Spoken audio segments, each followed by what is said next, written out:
For more on this and the big, beautiful bill, let's bring in New York Congresswoman and Congressional SALT Caucus member Nicole Malliotakis. Congresswoman, thank you for joining us this afternoon.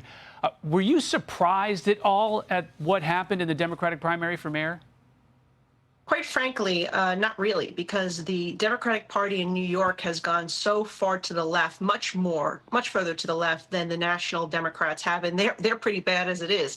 What we see here in New York, sadly, are individuals want to move our country towards socialism, and this is led by people like Alexandria Ocasio-Cortez, and we are really concerned about this particular candidate becoming the next mayor, because obviously his policies would destroy New York and deteriorate our quality of life and public safety even further. You're already hearing from NYPD officers saying they want to flee. You're hearing from businesses saying they want to flee, from the tax base saying they want to flee, the middle class as well.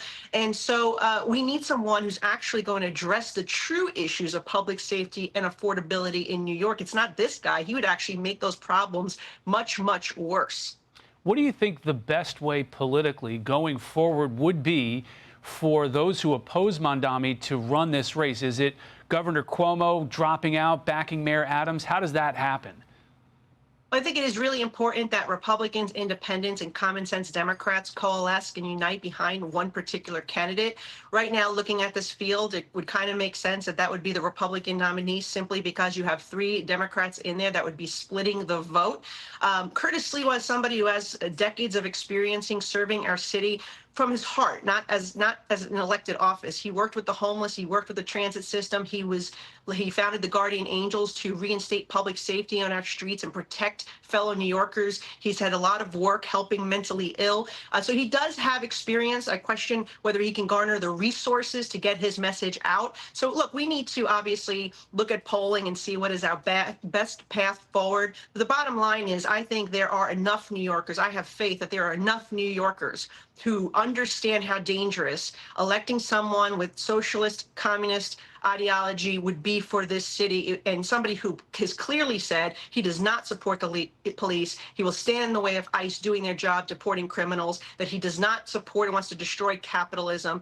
This is a very dangerous individual, and we must work together to defeat him.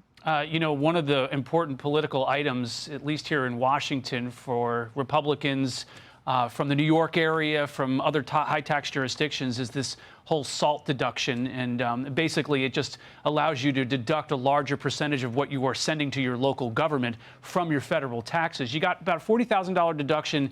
That phases out after 5 years. Are you comfortable with the agreement that they've reached over in the Senate? Look, I think it's quadrupling the SALT deduction is great. As a House Ways and Means Committee member, I fought for the $30,000, which would have tripled, covering 98% of my district, but would have lasted for 10 years. But this is a deal that I think is very palatable and will certainly make my constituents happy, because they are getting crushed with high property and high income taxes. And the reality is, New Yorkers do pay more to the federal government than they receive back, and we do subsidize red states. It's not the other way around, as some of my colleagues claim.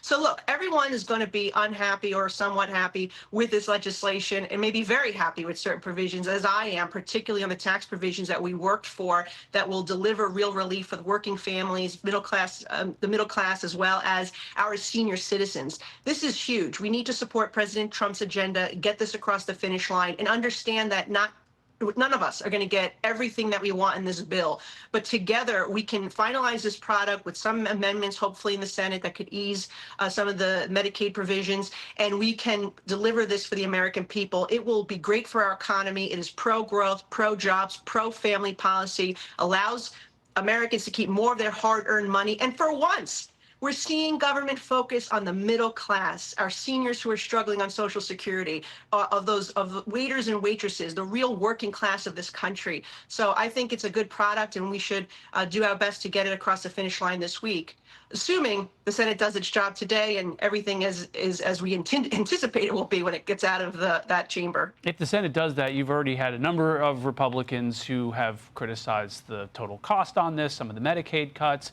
Do you think that those objections will begin to fall away once this bill, if this bill does pass the Senate and eventually it comes to an up or down on the House floor? look, we've still been very engaged with our leadership, with the White House, with members of the Senate. We know that there's some amendments that will be brought to the floor that may make some last minute changes. I think a lot of the members on the House are waiting to see what is the final product.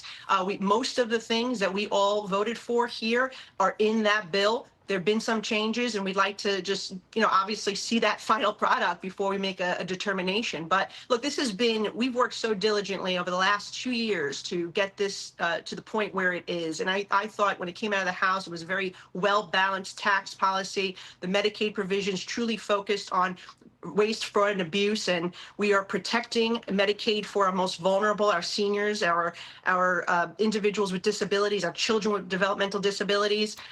Let's see what the Senate finally does on the Medicaid piece. I think right now, that is the biggest piece that may be causing some agita for members in the House. There are about 20 or 30 members that have concerns, and I share some of those concerns as well. But I'm also of the understanding that I'm not going to get everything I want in this bill. You got to vote for something. If it is more good than bad, you should be voting for the bill, because it took a lot of effort to get to this point, and there was a lot of input, and all of us had really good input, and a lot of my tax provisions that will help the middle class are in there, coming out of the House Ways and Means Committee. So overall, I'm pretty proud of this package. Yeah, you want to talk about agita too. Imagine getting a phone call from President Trump opposing this thing when it comes down to a final vote. Congresswoman Nicole Malliotakis, Republican from New York, thanks so much for joining us. Much appreciated. Thank you. I'm Steve Doocy. I'm Brian Kilmeade. And I'm Ainsley Earhart. And click here to subscribe to the Fox News YouTube page to catch our hottest interviews and most compelling analysis.